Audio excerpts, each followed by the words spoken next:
What's up, guys? Welcome back to another training I have for you, and the subject of this training is partnerships. Should you jump into a partnership or not? What are the pros? What are the cons? I have a lot of feelings about that, as I've had a business partner for over 13 years, and as I also run other businesses by myself. And so I have a lot of experience with partnerships. What are the good things? What are the bad things? And why you should have one or potentially should not.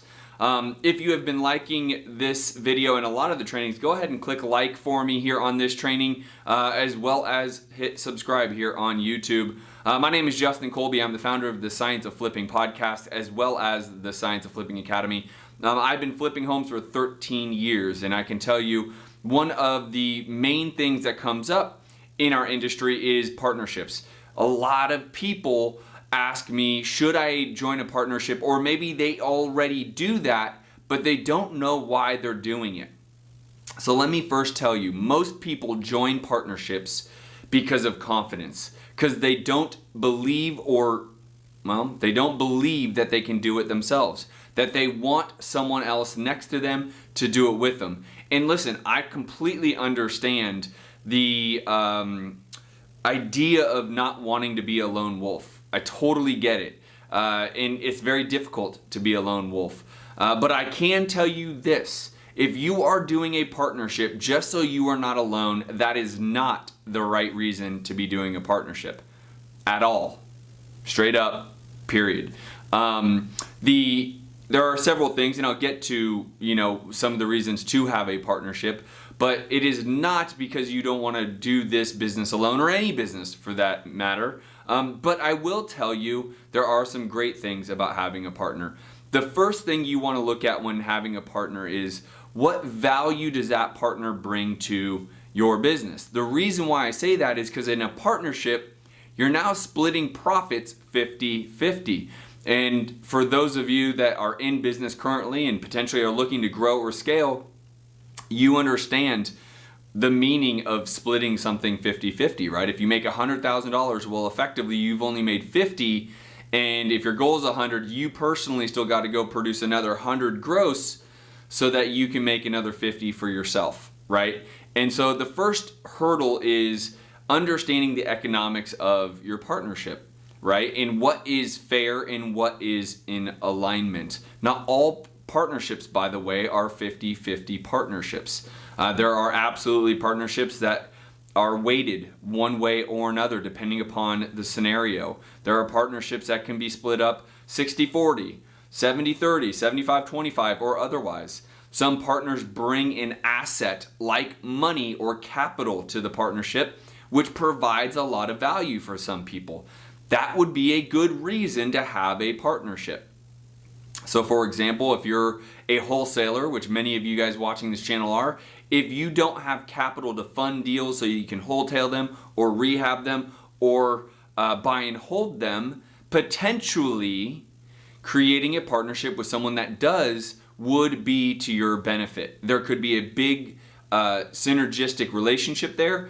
The individual that has the money obviously wants to utilize the money and get a return on their money, but also to be able to be a part of a bigger company, right? So there could be a good argument to make a partnership. If one person brings the money and you are more, call it the managing partner, they would be more of the equity partner, right? They're bringing the money and you're bringing the management of the business. That is one good reason to do so. What is not a good reason to do so is because you've been buddies for 20 years and it would be fun to do this thing together and let's partner on it. Now, ironically, speaking straightforward and transparently with you, in large part, that's how I actually ended up with my partner. We were very close, if not best friends. We were going through the downturn in the economy. We both basically lost our jobs. We were both broke, busted, and disgusted. We were both trying to figure out what to do. And at that point, it did make a lot of sense because each person was carrying a different responsibility, right? He physically was living in Arizona, which now I am, and I was physically in California, and so I could do a lot of the setting, right? I could do a lot of the cold calling. I could do a lot of the starting the relationships. I could get us 90 yards down the field, but it was really his job to take us the other 10 yards down the field to punch us through the end zone and get the relationship done or the deal done or what have you. But it did stem from two friends saying, we want more, we know we can do this. Now, I don't always encourage that. I can tell you, if it wasn't for my business partner and myself having a certain level of maturity and transparency, and especially being overly communicative, I believe that's how you say it, communicative, it would have been a terrible mess. But we were able to make it for years and years and over a decade, now going on 13 years, because we would communicate all the time. We were completely transparent with one another, and we also aligned what his responsibilities were with my responsibilities, and it was very clear cut. But I don't urge people to necessarily follow suit on what I did in that example, because in large part it doesn't work. In fact, I would even consider myself and my partner an anomaly in that case. Again, most people will say, hey buddy, let's go do this real estate investing thing. We're gonna learn from Justin's coaching. Justin will guide us the right way, it'll be awesome. But the problem there is both the people are just being friends and want to go do something together. They don't actually have the business model laid out in the sense of, does someone have a strength that the other person has a weakness? And does that fulfill a need?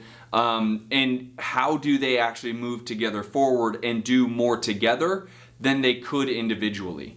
That's one thing that is a con to a lot of people joining partnerships or creating partnerships, is they don't actually take a look at, could we do more together than we could individually? And if so, then let's continue to have this conversation about partnerships. Partnerships aren't easy. It literally is a marriage, right? And especially if you're going down the path of like creating an LLC together, can make that even more difficult, right? Because it can get ugly. I see more failed partnerships than I do see successful partnerships.